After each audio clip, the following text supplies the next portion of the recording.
Naka-standby na kami dito sa tabing dagat at saka na diyan kami nag-stay. Ang mga pamangkin ko nakaupo na lang dito. Paglakad-lakad dito. Yan. Yan ang dagat. Yun. Napakaganda ng dagat. Sobrang hangin.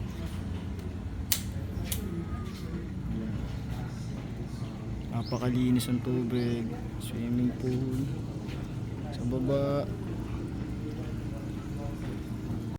Umulan siya, kauulan lang. Pero maganda pa rin ang dagat kahit umuulan. Tingnan mo ang mga tao doon, oh. Galing yan sila nagpunta doon sa island. O tingnan mo, oh, mayroon ng dumating. Dumating na sila galing doon. Maganda dito magtambay. Maganda ang view kahit umuulan. Dito ang restaurant. Wala mang tao. Mag-order na may kakain. Saan kami kakain? Walang tao dito.